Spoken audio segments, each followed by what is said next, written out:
So I want to take a look at what ESPN had to say this morning after the Packers beating the Seattle Seahawks last night.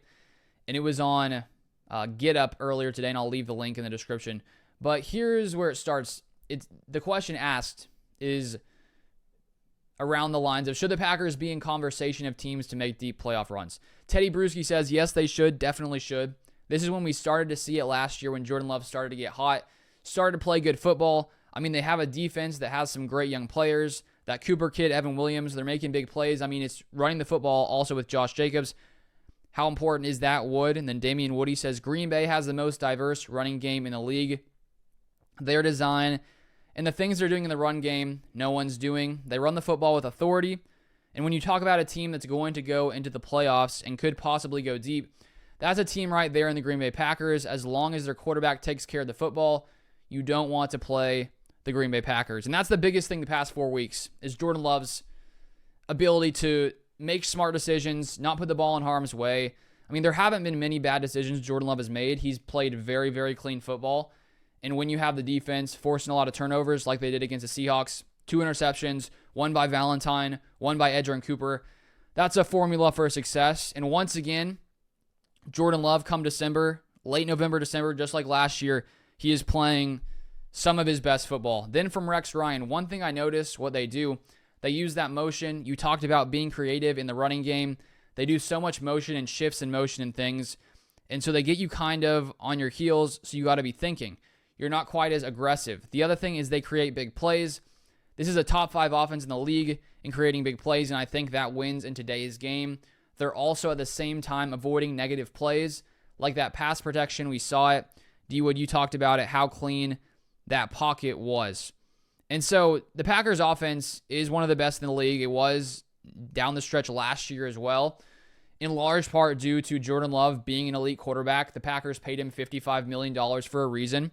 It was a very wise move. The Packers hit on Jordan Love in the draft when it wasn't the most popular decision, and now the Packers are, experiencing the fruit of making that decision now basically almost 5 years ago now.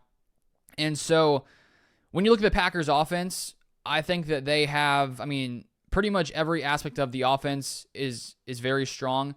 The offensive line, for the most part, has played very good football. I also think a big factor in, the sacks being very low, one of the lowest in the league, is Jordan Love and his ability to escape the pocket. I think that some other quarterbacks back there, not named Jordan Love, would not have the sack numbers that he has because he's so good at making throws when the pressure is right in front of him. He can still chunk the ball down the field just because of how strong his arm is.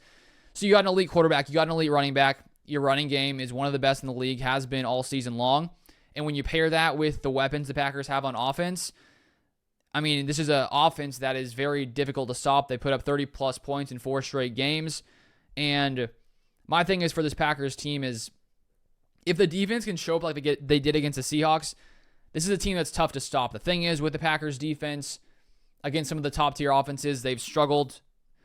They allowed 30-plus points to the Lions and the Eagles earlier in the season. So that's a big question for me. Can this defense show up like they did last night, especially when it comes to the pass rush? But all in all, it seems like people are pretty confident in the Packers. I think any team that's 10-4 has done a lot right throughout the season.